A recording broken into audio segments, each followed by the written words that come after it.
Assalamualaikum kawan-kawan, bersama saya lagi Wiwi di Wiwiland. Kali ini saya akan share untuk kalian tentang device untuk kebutuhan vaping. Ceritanya device atau mod saya ini R233 ini rusak ya. Entah kenapa tiba-tiba nggak mau firing, terus saya pencet beberapa kali gitu, tiba-tiba malah firing sendiri. Entah nggak tahu ada short di dalam atau gimana. Setelah saya coba ke servis ya, saya coba servis ke store, kata masnya itu ini chipnya yang bermasalah dan nggak bisa dibenerin. Mungkin bagi kalian yang pernah ngalamin seperti itu, bisa bantu saya di kolom komentar untuk bisa nyelamatin mod saya ini cukup enak buat harian buat saya. R233 ya. Karena itu saya beli untuk ganti ini, saya beli mod baru akhirnya ya. Sebuah mod yang sudah hype, akhir-akhir ini hype banget ya. Dan saya dapat yang edisi terbaru, warna terbaru. Ini adalah modnya Centaurus M200, dan ini warna terbaru yang Interstellar ya. Saya buka untuk kalian, meskipun sebenarnya sudah dibuka di web store kemarin, tapi ini saya unboxing ulang saja untuk kalian semua ya. Seperti ini boxnya, nanti juga akan saya coba gimana performanya sekilas untuk kalian. Ini di depannya ada gambar modnya, tentunya di depan warnanya yang sesuai seperti itu, ada logo Losvape di sini dan Centaurus M200 ya, gambarnya seperti itu, warnanya juga seperti ini. Samping sini ada lisensi number dan ada tulisan The Modern Demarcation Losvape. Di sebelah sini ada fitur-fiturnya ya, ada ini chipnya Quest 2.0, terus maksimal di 200 watt, kemudian pakai dual baterai 18650, ada tipe C, Type C, fast charging, dan replaceable backdoornya bisa diganti ya. Ini yang ada di dalam, ada konten yang ada di dalamnya, ada box modnya tentunya, terus ada kabelnya, ada warranty card dan user manual ya. Nggak kit ya, ini device only atau mod only. Warning di situ, kemudian keterangan yang lain di bawahnya. Ini seperti biasa ada barcode dari Losvape, mirip dengan box yang ini ya, dulu pernah saya beli juga yang Losvape yang Quest, yang Losvape yang Osa Mini Pod Kit, mirip banget ya, nuansanya sangat hampir sama, dan ini sama seperti ini. Barcode-nya ada, dan ini di sini fitur ya, mirip ya. Langsung saya buka saja kawan-kawan. Ini agak lumayan berat, terus saya select saja seperti ini. Dalamnya kerasa lumayan elegan ya, lumayan elegan. Dalamnya seperti hitam seperti itu dan agak sparkling ya, ada patternnya seperti ini, dan di tengah ini ada bulat logo Centaurus, ada Centaurus M200 Losvape, tulisannya seperti itu. Bukanya di sini seperti buka pintu gitu ya, dan ada magnetnya. Kerasa lumayan elegan lah ya, lumayan elegan, dan ini ada di dalamnya. Langsung kelihatan modnya. Langsung saya singkirin sebentar. Saya singkirin sebentar dulu. Ini ada perangkat yang ada di dalamnya. Ada apalah ini ya, keunggulannya, salah satu fitur keunggulan nanti kita jelaskan di sini. Kemudian ini kartu garansinya, dan ini buku manualnya seperti itu.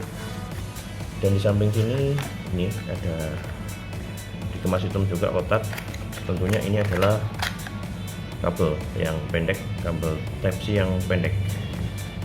Pada banyak di rumah itu, saya taruh sisihkan dan kita lihat sekarang untuk device-nya ya.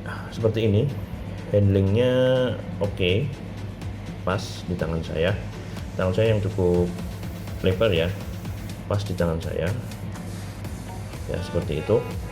Dan ini warnanya silvernya agak keputihan gitu ya, agak putih susu gitu ya.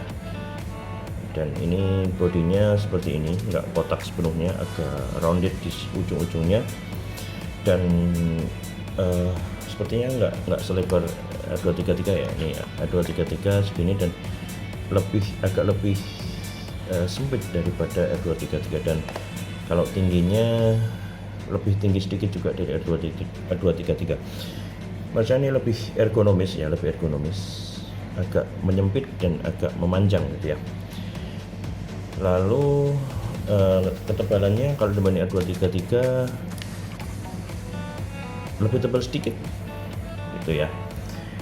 Dan ini finishingnya yang matte gitu ya, matte. Kemudian di bagian ini ya, logonya ini ada logo Centaurusnya, ada pentagram. Ini cukup mengganggu mungkin kalau untuk kalian yang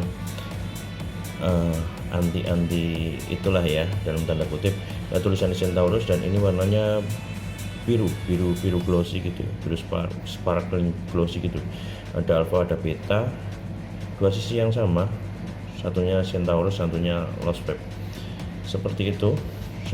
Bagian sininya kosong, bawahnya juga kosong, atasnya seperti ini, ada pin 510 ya. Ini pakai yang apa namanya, biasanya itu yang pair di tengahnya itu, ada 3 baut di situ, bintang ada baut di situ dan bautnya bintang ya.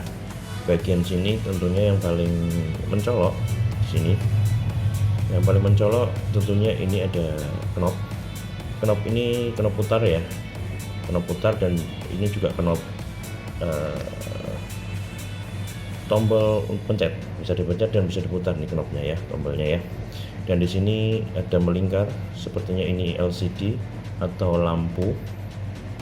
Dan di tengah sini ada layar LCD-nya. Ini ada tombol on off-nya, dan ini ada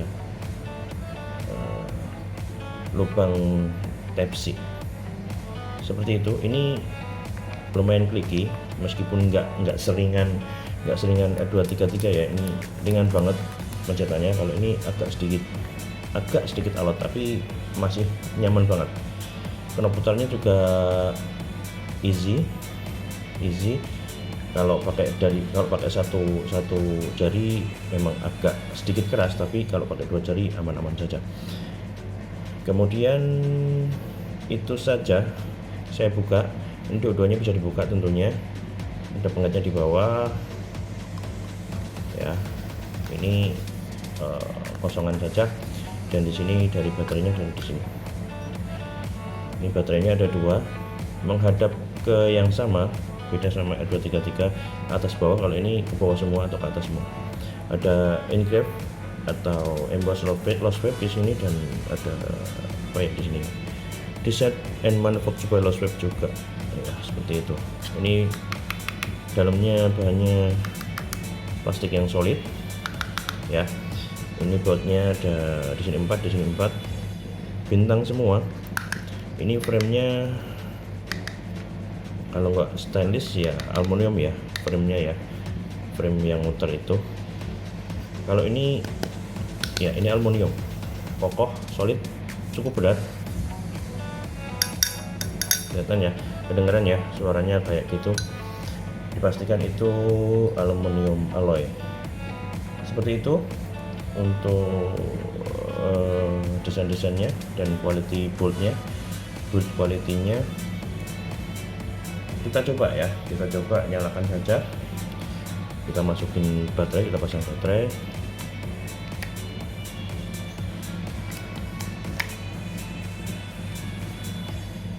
Ini ngomong-ngomong bisa dibalik ya, mau ditaruh di sini atau ditaruh di sini sama aja, bisa pasang semuanya. Dan ini bisa kita pasang yang custom, jadi sudah dijual banyak di sana.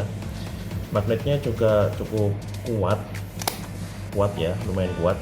Dan ini masih ada sedikit banget klek-kleknya sedikit banget, dan dengar sedikit banget, masih masuk dalam toleransi ya. Oke, kita nyalakan ya ke kanan. Seperti itu, ada langsung nyala. Nah, kita pencet di sini ada cek otomatis, berarti nggak ada otomatornya.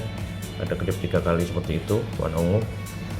Kita cek saja untuk ya, kita pencet 5 kali pencet, kita ganti mode seperti yang di sini tadi. Ini ganti mode press button 5 kali ya, untuk ganti dari normal ke DIY. Kemudian di sini ada indikator baterai, ada tulisan low swipe, di sini ada wattage, wattnya berapa yang dimainkan di sini, dan seperti ada animasi speedometer gitu ya. Di sini ada, di tengah situ ada ohmnya berapa, coilnya, kemudian time puff-nya, detiknya, dan ini berapa kali puff ya. Kita pencet 3 kali.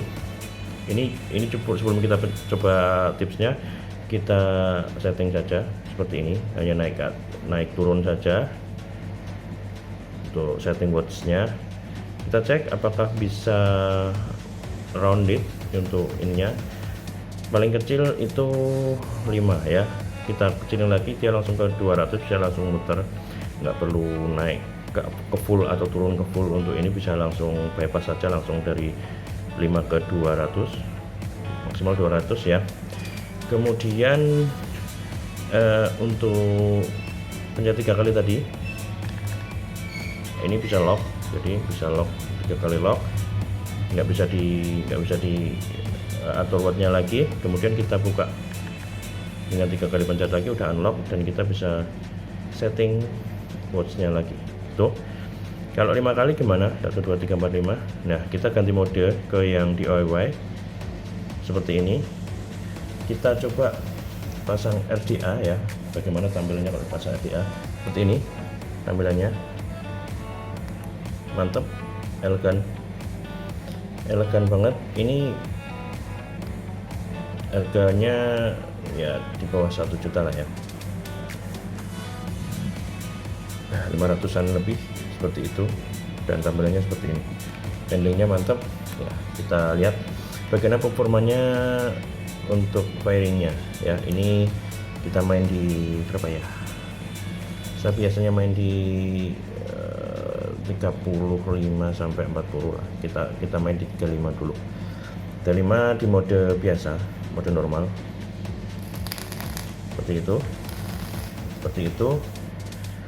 Kita naikin coba sampai ke 40. Tapi kalau udah sampai ini, sebelum di bawah 40, naiknya satu-satu ya, wattnya 37, 38, 39, 40. Setelah 40 naiknya langsung 2 ya, jumpingnya ke 2 watt, 42, 4 watt, dan seterusnya. Mungkin sampai 80 dan atau mungkin 100 nanti jumpingnya lebih ini lagi. Oh iya, kalau sampai 100 lebih drastis lagi naiknya, 100 langsung ke 105, 110, dan seterusnya. Baik, kita tes di 40 watt seperti itu. Ada sedikit delay, memang sedikit delay, nggak langsung ses, 0, berapa detik lah ya, 1 2 3 seperti itu. Kemudian kita tes untuk yang mode DIY nya yang 40. Saya cek dulu di 35 lah ya, seperti ini. Sedikit lebih galak menurut saya di DIY, sedikit lebih galak. Coba di 40 deh, pasti akan lebih gaharu lagi. 1 2 3 ya, lebih kerasa nampol ya. Untuk DIY nya lebih kerasa nampol. Mungkin juga konsekuensinya akan sedikit boros baterai kali ya. Ini single coil, jadi nggak begitu ketara perbedaannya. Mungkin di dual coil akan lebih kerasa lagi di perbedaan dua mode tersebut. Jadi ini worth apa enggak? Ini worth sih menurut saya untuk gantiin ini. Saya udah pakai 1 kali, maksudnya 1 malam pakai. dan performanya enak, mantap, nggak jauh beda sih dengan F233, cuman feelsnya lebih gimana ya, lebih terasa lebih elegan ini gitu ya. Gaharnya juga galaknya juga galak, dan dia yang jelas desainnya saya suka seperti itu, old school tapi elegan gitu ya. Gitu ya kawan-kawan, semoga tambah wawasan kalian, tidak nambah penasaran lagi bagi kalian yang nyari-nyari, yang lagi ngincer mungkin Taurus M200 seperti itu kurang lebih. Semoga bermanfaat untuk kalian ya, dan assalamualaikum warahmatullahi wabarakatuh.